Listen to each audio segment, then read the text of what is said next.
Hello students, মই বেদান্ত আৰু সকলোকে স্বাগতম জনাইছো মোৰ ইউটিউব চেনেললৈ। Students, ইয়াৰ আগৰ ক্লাছ গিটাত আমি ৰাসায়নিক বিক্ৰিয়া আৰু সমীকৰণ পাঠটো খুব ভালদৰে ডিসকাস কৰি আছিলো আৰু মই ভাবিছো তোমালোকে ৰাসায়নিক বিক্ৰিয়া আৰু সমীকৰণ পাঠটোত থকা গোটেইখিনি কনসেপ্ট তোমালোকে বুজিলা। এইখিনি তোমালোকে এটা কথা কৈ থওঁ, মই এই ক্লাছখিনি আৰম্ভ কৰাৰ প্ৰধান উদ্দেশ্যটো এইটোৱেই যে যিমানখিনি ষ্টুডেণ্টছ আছে, যিমানখিনি ষ্টুডেণ্টছে 2021 চনত আহিবলগীয়া মেট্ৰিক পৰীক্ষা দিব, সকলোখিনি ষ্টুডেণ্টছেই যাতে কথাখিনি বুজি পাই পেলাই তেওঁলোকে ভালদৰে আগবাঢ়ি যাব পাৰে। মই তোমালোকৰ কাৰণে ভিডিঅ'খিনি কষ্ট কৰি বনাইছোঁ। খুব কম সংখ্যক ষ্টুডেণ্টে চাইছে বাৰু মোৰ ভিডিঅ' এতিয়ালৈকে, কাৰণ খোলা বেছি দিন হোৱা নাই, কিন্তু সকলোৱে শ্বেয়াৰ কৰি দিবা যাতে মই এই বস্তুটো তোমালোকক দিব বিচাৰিছোঁ যে তোমালোকৰ সায়েন্স বিষয়টোৰ কনসেপ্টখিনি ক্লিয়াৰ হৈ যায়। তোমালোকৰ সায়েন্স বিষয়টো যাতে তোমাৰ কোনো ভয় নাথাকে, তোমালোকে যাতে খুব ভালদৰে বুজি পেলাই উত্তৰখিনি কৰিব পৰা। বুজি পালানে? সেইটো কাৰণে মই তোমালোকৰ কাৰণে ভিডিঅ'খিনি বনাই গৈছোঁ। এতিয়া লকডাউন চলি আছে, তোমালোকে স্কুল কলেজত যাব পৰা নাই, ক্লাছবোৰ হোৱা নাই, তাৰ কাৰণে তোমালোকৰ এইটো নাভাবিবা যে আমি পাছ কৰি যাম, আমাক পাছ কৰাই দিব হৈ যাব। সেইটো ডাঙৰ কথা নহয়, কিন্তু ডাঙৰ কথাটো হ'ল যে তোমালোকে এই কথাখিনি ক্লাছ 10তে শিকিবই লাগিব। যিখিনিয়ে ছায়েন্সত পঢ়িম বুলি ভাবিছা, যিখিনিয়ে ভালদৰে ইয়াৰ পাছত তোমালোকে ছায়েন্সৰ ফালে আগবাঢ়ি যাম বুলি ভাবিছা, তেওঁলোকৰ কাৰণে বেছি ইম্পৰ্টেণ্ট কথা এইটো যে তোমালোকে এতিয়াৰ পৰাই ছায়েন্সৰে হওক, মেথছৰে হওক বা ইংলিছৰে হওক বা অন্যান্য ছাবজেক্টবোৰে হওক, তোমালোকে কনসেপ্টখিনি কিন্তু বুজিবই লাগিব। বিশেষকৈ ছায়েন্স আৰু মেথছৰ কনসেপ্ট যদি এতিয়াই তোমালোকে ক্লিয়াৰ নকৰা, তেতিয়া কিন্তু তোমালোকৰ ভৱিষ্যতে বহুত সমস্যা হৈ যাব। বুজি পাইছানে? মই ভাবিছোঁ তোমালোকে সকলোৱে বুজি পাইছা। গতিকে বেছি দেৰি নকৰোঁ, আজি ক্লাছটো আমি আৰম্ভ কৰোঁ। আজি ক্লাছটোত আমি কি পঢ়াম কৈ দিছোঁ। আজি ক্লাছটোত আমি পঢ়াম যে 2015 চনৰ পৰা 19 চনলৈকে মেট্ৰিকত যিমানখিনি কুৱেশ্যন আহিছে তাৰ 1 মাৰ্কৰ যিখিনি কুৱেশ্যন, 1 মাৰ্কৰ কুৱেশ্যনখিনি আজি তোমালোকক মই সলভ কৰাই দিম, বুজাই সলভ কৰাই দিম। গতিকে বেছি দেৰি নকৰি আমি ভিডিঅ'টো আৰম্ভ কৰোঁ। অ'কে ষ্টুডেণ্টছ, এতিয়া আমি আহিছোঁ, আমি SSLC কুৱেশ্যন দেখিছাই চাগে 2015 পৰা 2019লৈকে। আজি 1 মাৰ্কছৰ যিখিনি কুৱেশ্যনছ আছে, 1 মাৰ্কছৰ কুৱেশ্যনছখিনি এফালৰ পৰা যাওঁ আমি। সেইটো কাৰণে প্ৰথম আজি 1 মাৰ্কছৰ কুৱেশ্যনখিনি সলভ কৰি দিম, তোমালোকক বুজাই দিম কমপ্লিট। ঠিক আছে? এতিয়া মই এখন কুৱেশ্যন বেংকখন লৈ লৈছোঁ। তোমালোকে যদি কিনা নাই এতিয়ালৈকে কিনি ল'বা। কুৱেশ্যন বেংকখন বহুত দৰকাৰী হয় এখন। গতিকে এতিয়া আমি আহিছোঁ 2015ত আহিছে অতি চমু প্ৰশ্নাৱলী। শুদ্ধ উত্তৰটো লিখিবলৈ আহিছে, তলৰ কোনটো ধাতুৱে কপাৰ ছালফেটৰ দ্ৰৱৰ পৰা কপাৰক অপসাৰিত কৰিব বুলি সুধিছে। কোনটো ধাতুৱে কপাৰ ছালফেটৰ দ্ৰৱৰ পৰা কপাৰক অপসাৰিত কৰিব? অপশ্যন আছে চিলভাৰ, গ'ল্ড, জিংক, মাৰ্কিউৰি। গতিকে ইয়াৰ আনচাৰটো হ'ব জিংক। কেলে জিংক? চোৱা, আমি এটা বিক্ৰিয়া পঢ়িছিলোঁ, মই বুজাই দিছোঁ এতিয়া তোমালোকক। Copper sulphate CuSO4 copper sulphate হয়নে? তাৰ লগত যদি আমি জিংক দি দিওঁ তেতিয়া কি ফৰ্ম কৰিব? ZnSO4 প্লাছ কপাৰ ফৰ্ম কৰিব। এই ৰিয়েকশ্যনটো তোমালোকক মই বুজাই থোৱা আছে ধুনীয়াকৈ, ৰাসায়নিক বিক্ৰিয়াৰ প্ৰকাৰত বুজাই থোৱা আছে। এইটো হৈছে এটা অপসৰণ বিক্ৰিয়া। মই বুজাই দিছোঁ তোমালোকক ডিটেইলছত বস্তুখিনি। এইটো হৈছে কি? অপসৰণ বিক্ৰিয়া। অপসৰণ বিক্ৰিয়া কাক বোলে পটককৈ কৈ দিছোঁ। এটা অধিক সক্ৰিয় ধাতুৱে তাতকৈ কম সক্ৰিয় ধাতুটোক তাৰ লৱণৰ দ্ৰৱৰ পৰা অপসাৰিত কৰে। ইয়াত হৈছে কি? জিংক এটা অধিক সক্ৰিয় ধাতু। কাতকৈ অধিক সক্ৰিয় ধাতু? কপাৰতকৈ অধিক সক্ৰিয় ধাতু। সেইটো কাৰণে ই কি কৰিলে? জিংকে কপাৰ ছালফেটৰ দ্ৰৱৰ পৰা কপাৰক অপসাৰিত কৰি পেলাই জিংক ছালফেট ফৰ্ম কৰিলে। বুজি পালা? গতিকে আমাক এতিয়া কুৱেশ্যনটো সুধিছিলে যে কোনটো ধাতুৱে কপাৰ ছালফেটৰ দ্ৰৱৰ পৰা কপাৰক অপসাৰিত কৰিব পাৰে? আনচাৰটো হ'ল জিংক। ইয়াৰ আনচাৰটো হ'ল জিংক। এতিয়া নেক্সট, মই বুজি পালা বুলি গম পাইছোঁ তোমালোকে, ভাবিছোঁ তোমালোকৰ এই ৰিয়েকশ্যনটো তোমালোকৰ কিতাপতো আছে, চাবা। নেক্সটটো আহিছে 2016 আহিছে আৰু 18ত আহিছে, 16 আৰু 18 দুটা চনতে আহিছে। কুৱেশ্যনটো আছে ছাইডত দি দিছোঁ, চাই লোৱা। Fe2O3 plus 2Al, Al2O3 plus 2Fe। আমাক সুধিছে ওপৰৰ বিক্ৰিয়াটো হ'ল এটা সংযোজন বিক্ৰিয়াৰ উদাহৰণ, এটা বিযোজন বিক্ৰিয়াৰ উদাহৰণ, এটা অপসৰণ বিক্ৰিয়াৰ উদাহৰণ নে এটা দ্বি অপসৰণ বিক্ৰিয়াৰ উদাহৰণ? পটককৈ কমেণ্ট কৰি জনাচোন কি হ'ব বাৰু এইটো। আনচাৰটো হ'ব চি, এটা অপসৰণ বিক্ৰিয়াৰ উদাহৰণ। এইটো এটা কি বিক্ৰিয়াৰ উদাহৰণ? অপসৰণ বিক্ৰিয়া। Fe2O3 লগত যদি এলুমিনিয়াম লগ লাগে, Al2O3 ফৰ্ম কৰিব, এলুমিনিয়াম অক্সাইড আৰু আইৰণ। গতিকে এইটো হৈছে এটা অপসৰণ বিক্ৰিয়া। অপসৰণ বিক্ৰিয়া যদি কি ভালদৰে বুজিবলগীয়া হয়, মোৰ প্ৰথম বা ছেকেণ্ড পাৰ্টটো আছে, ছেকেণ্ড পাৰ্টটো তোমালোকে চেক কৰিবা, ডেছক্ৰিপশ্যনত লিংক আছে। এতিয়া আহিছোঁ আমি কুৱেশ্যন নাম্বাৰ 3টোলৈ। কুৱেশ্যন নাম্বাৰ 3টোত আমাক সুধিছে কি ঘটে যেতিয়া লঘু হাইড্ৰক্লৰিক এচিড লুৰ গুৰিত যোগ কৰা হয় আমাক সুধিছে যেতিয়া লঘু হাইড্ৰক্লৰিক এচিড লুৰ গুৰিত যোগ কৰি দিয়া হয় তেতিয়া কি ঘটে বুলি সুধিছে এইটো তোমালোকৰ উদাহৰণটো আছে উদাহৰণটো চাই ল'বা হা লঘু হাইড্ৰক্লৰিক এচিড মানে HCl HClৰ লগত কি দিয়া কথা কৈছে লুৰ গুৰি যোগ কৰা হৈছে লুৰ গুৰি মানে কি লু মানে আইৰন Fe গতিকে HClৰ লগত যদি Fe দি দিওঁ কি হ'ব FeCl2 plus H2 এইটো ফৰ্ম হ'ব FeCl2 plus H2 হাইড্ৰজেন গেছটো ফৰ্ম হ'ব বুজি পালানে কথাটো বেলেঞ্চ হৈ থকা নাই ক্লোৰিন দুটা আছে 2 দি দিলোঁ হাইড্ৰজেন দুটা হৈ গ'ল Fe এটা আছে এতিয়া ঠিক হৈ গ'ল গতিকে ইয়াত আমাক কি পালোঁ আমি এতিয়া FeCl2 আইৰন ক্লৰাইড আৰু হাইড্ৰজেন গেছ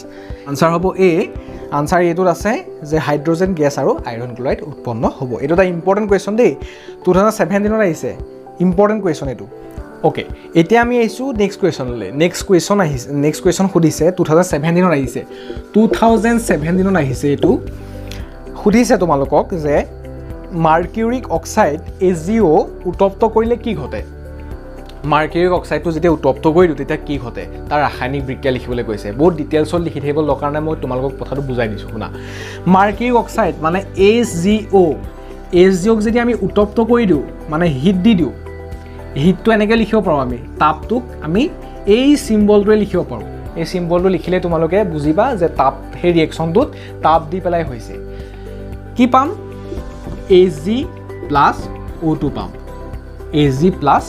পাম এতিয়া ৰিয়েকশ্যনটো আমি বেলেঞ্চ কৰি দিওঁ এইটো বেলেঞ্চ হৈ গ'ল আমাৰ ৰিয়েকশ্যনটো 2Ag O2 ঠিক আছে এতিয়া তোমালোকক বুজাই দিছোঁ AgOৰ পৰা Ag plus O2 পালোঁ আগৰ ভিতৰত তোমালোকে চাবা যদি মই আগৰ ভিতৰত গোটেই কথাখিনি বুজাই দিয়া হৈছে এইটো কি বিক্ৰিয়া এইটো হৈছে এটা বিযোজন বিক্ৰিয়া এইটো কি বিক্ৰিয়া এইটো হৈছে বিযোজন বিক্ৰিয়া কাক বোলে যিবোৰ বিক্ৰিয়াত এটা মাত্ৰ বিক্ৰিয়ক পদাৰ্থৰ পৰা একাধিক বিক্ৰিয়াজাত পদাৰ্থৰ সৃষ্টি হয় বা উৎপন্ন হয় তেনেবোৰ বিক্ৰিয়া কোৱা হয় বিযোজন বিক্ৰিয়া মাৰ্কিউৰিক অক্সাইডটো যেতিয়া আমি তাপ দি দিওঁ মানে হিট দি দিওঁ তেতিয়াহ'লে কি পাম আমি Ag আৰু O2 বুজি পালা ৰিয়েকশ্যনটো তোমালোকে এনেকৈ লিখি দিবা মই ভাবিছোঁ তোমালোকে এইটো বুজি পালা আৰু বিযোজন বিক্ৰিয়া যদি বুজি পোৱা নাই ডেছক্ৰিপশ্যনত থকা লিংকত গৈ পেলাই পাৰ্ট 2টো চাই ল'বা নেক্সট আহিছোঁ আমি কুৱেশ্যন নম্বৰ নেক্সটটোলৈ ইয়াত সুধিছে তলৰ উক্তিসমূহ ৰাসায়নিক সমীকৰণ ৰূপত লিখা আৰু সন্তুলন কৰা ওকে ইয়াত তোমালোকৰ সন্তুলন কৰিবলৈ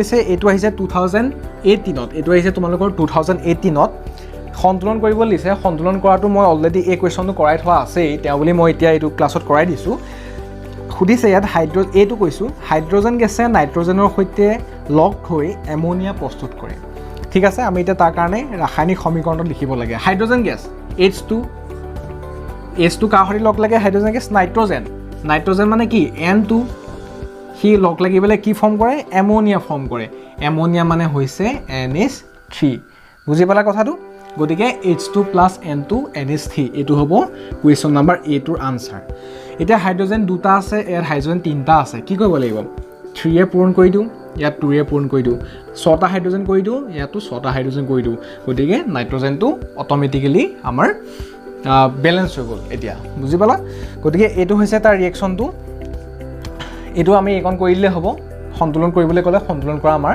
হৈ গৈছে এতিয়া আমি আহিছোঁ বিটোলৈ বিটোত আমাক কি কৈছে বিটোত কৈছে যে হাইড্ৰজেন সালফাইডে বায়ুত দাহিত হৈ পানী আৰু সালফাৰ ডাইঅক্সাইড উৎপন্ন কৰে বুলি কৈছে hydrogen sulphide H2S hydrogen sulphide মানে হৈছে H2S বৰ বেয়া গুণ আছে তোমালোকে যিখিনি হাইড্ৰজেন সালফাইডৰ গুণটো বহুত বেয়া যিখিনিয়ে হাই ছেকেণ্ডেৰী বা পাছলৈ তোমালোকে সায়েন্সত পঢ়া তেওঁলোকে গম পাবা হাইড্ৰজেন সালফাইডৰ কথা গতিকে হাইড্ৰজেন সালফাইডে কি হ'ল বায়ুত দাহিত মানে কি অক্সিজেনৰ সংস্পৰ্শলৈ আহিলে তেতিয়াহ'লে বায়ুত কি থাকে অক্সিজেন থাকে বায়ুত দাহিত হোৱা মানে সি অক্সিজেনৰ লগত বিক্ৰিয়া কৰা বুজালে গতিকে H2S plus O2 আমি কি পাম আমি পাম পানী আৰু সালফাৰ ডাইঅক্সাইড গতিকে পানী H2O মানে পানী আৰু সালফাৰ ডাইঅক্সাইড SO2 পাম এতিয়া আমি এইটো জকা সমীকৰণ হৈছে সন্তুলন কৰিবলৈ চাওঁ হাইড্ৰজেন দুটা আছে সালফাৰ এটা ঠিকে আছে অক্সিজেন দুটা আছে অক্সিজেন ইয়াত আছে দুটা ইয়াত আছে আমাৰ কেইটা তিনিটা অক্সিজেন আছে 3 পূৰণ কৰি দিওঁ ইয়াত 6টা পাই যাম অক্সিজেন 6টা পাই যাম ইয়াত আমি 2ৰে পূৰণ কৰি দিওঁ কেইটা হ'ল অক্সিজেন দুটা আৰু দুটা চাৰিটা অক্সিজেন আছে ঠিক আছে ইয়াত আমি কি কৰিম এতিয়া চাৰিটা অক্সিজেন আছে ইয়াত আৰু 2ৰে পূৰণ কৰি দিওঁ ইয়াত পাম আমি দুটা দুটা যোগ চাৰিটা অক্সিজেনটো বেলেন্স হৈ গ'ল ইয়াতো পালোঁ অক্সিজেন দুটা আৰু ইয়াতো কৰিলোঁ আমি অক্সিজেন চাৰিটা গতিকে ইয়াত 6টা অক্সিজেনৰ কাৰণে ইয়াতো আমি 6টা অক্সিজেন পাই গ'লোঁ ঠিক আছে এতিয়া নেক্সট আমি চাওঁ হাইড্ৰজেন 4টা হৈ গ'ল ইয়াত হাইড্ৰজেন দুটা আছিলে আগত 2ৰে পূৰণ কৰিলোঁ হাইড্ৰজেন 4টা হৈ গ'ল ইয়াতো এতিয়া হাইড্ৰজেন 4টা কৰিবলৈ যাওঁতে আমি সালফাৰ কি হ'ল দুটা হৈ গ'ল গতিকে ইয়াতো সালফাৰ দুটাই আছে এতিয়া আমাৰ এইটো বেলেন্স কেমিকেল ৰিয়েকচন হৈ গ'ল হাইড্ৰজেন 4টা সালফাৰ দুটা অক্সিজেন 6টা অক্সিজেন দুটা যোগ 4টা মানে 6টা এতিয়া আমি আহিছোঁ নেক্সট কুৱেশ্যনটোলৈ নেক্সট কুৱেশ্যনটো আহিছে তোমালোকৰ 2018ত আহিছে এইটো অনুশীলনীটো আছে এটা ইম্পৰ্টেণ্ট ভেৰি ইম্পৰ্টেণ্ট কুৱেশ্যনছ 2021ৰ বাবে মানে 2021 চনৰ মেট্ৰিকৰ বাবে এইটো এটা হৈছে যথেষ্ট ইম্পৰ্টেণ্ট কুৱেশ্যনটো হৈছে লুৰ বস্তুত আমি ৰঙৰ প্ৰলেপ দিওঁ কিয় ৰঙৰ প্ৰলেপ কিলে দিওঁ আমি সুধিছে মই তোমালোকক এটা কথা ক'বলৈ থাকি গৈছিলে আগৰ ক্লাছত যে ক্ষয় ভৱনৰ কথা তোমালোকক ক'বলৈ মই থাকি গৈছিলে কৈ দিছোঁ এতিয়া যেতিয়া ধাতু এটা তাৰ চৌপাশৰ বিভিন্ন পদাৰ্থ যেনে জলীয় বাষ্প এচিড আদিৰ দ্বাৰা আক্ৰান্ত হয় তেতিয়া ধাতুটো ক্ষয় ঘটা বুলি কওঁ এতিয়া আমি ধাতুটোক কি বুলি কওঁ ক্ষয় ঘটা বুলি কওঁ সেই যিটো গোটেই প্ৰক্ৰিয়া সেই প্ৰচেছটোক কোৱা হয় ক্ষয় ভৱন বুলি এতিয়া আহিছোঁ লুৰ বস্তুৰ ওপৰত ৰঙৰ প্ৰলেপ দিয়ে কেলে সেই কথাটো লৈ সেই প্ৰশ্নটোৰ উত্তৰটো তোমালোকে এনেকৈ লিখিবা যে লুৰ বস্তুৰ ওপৰত ৰঙৰ প্ৰলেপ দিয়া হয় ইয়াৰ আয়ুসকাল বঢ়াবলৈ অৰ্থাৎ লুৰ আয়ুসকাল বঢ়াবলৈ লু হৈছে এটা সক্ৰিয় ধাতু যি বায়ুৰ সংস্পৰ্শলৈ আহিলে বায়ুত থকা অক্সিজেন আৰু জলীয় বাষ্পৰ লগত বিক্ৰিয়া ঘটি পেলাই মামৰ উৎপন্ন কৰে গতিকে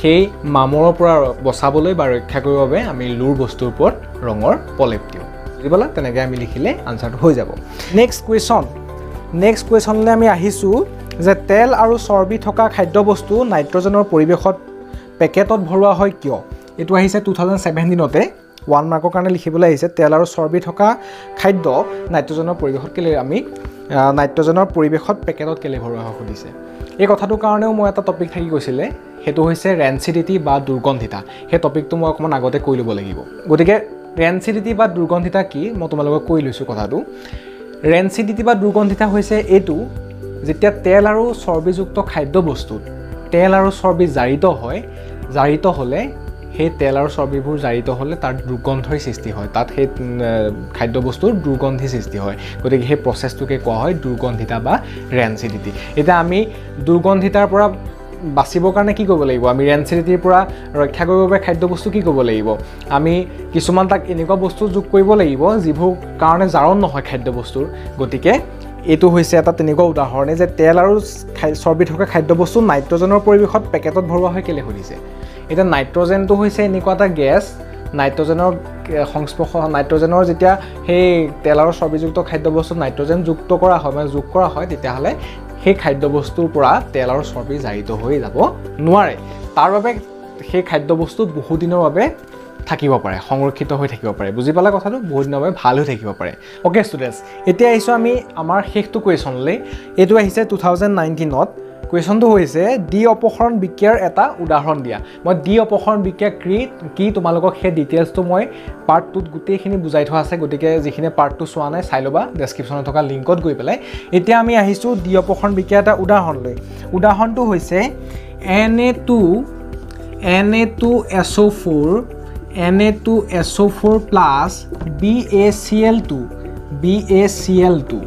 Na2SO4 বেৰিয়াম ক্লৰাইডৰ সৈতে লগ লাগি পেলাই কি ফৰ্ম কৰে BaSO4 ফৰ্ম কৰে BaSO4 এইটো সলিড হ'ব BaSO4 plus NaCl sodium chloride এইটো হ'ব একুৱাছ গতিকে এইটোৱে আছিলে এটা ডি অপসৰণ বিক্ৰিয়াৰ উদাহৰণ তোমালোকে এইটো লিখিলেই সম্পূৰ্ণ নম্বৰ পাই যাবা গতিকে ষ্টুডেণ্টছ এয়া আছিলে আজিৰ ক্লাছত তোমালোকে মই ভাবিছোঁ গোটেইখিনি বুজি পালা গোটেই কথাখিনি চাগে বুজি পালা নিশ্চয় ইয়াৰ পাছৰ ক্লাছত আমি আমাৰ যিখিনি থাকি গৈছিলে কুৱেশ্যনছ তাৰ ইম্পৰ্টেণ্ট কুৱেশ্যনখিনি মেট্ৰিকত অহা ইম্পৰ্টেণ্ট কুৱেশ্যনখিনি ডিছকাছ কৰিম গতিকে আজিৰ ভিডিঅ'টো ইমানেই পাছৰ ভিডিঅ'খিনি সোনকালে আহি আছে ভিডিঅ'টো যদি ভাল পাইছে লাইক কৰিবা সকলোকে শ্বেয়াৰ কৰি দিয়া চ' আজিলৈ ইমানেই ধন্যবাদ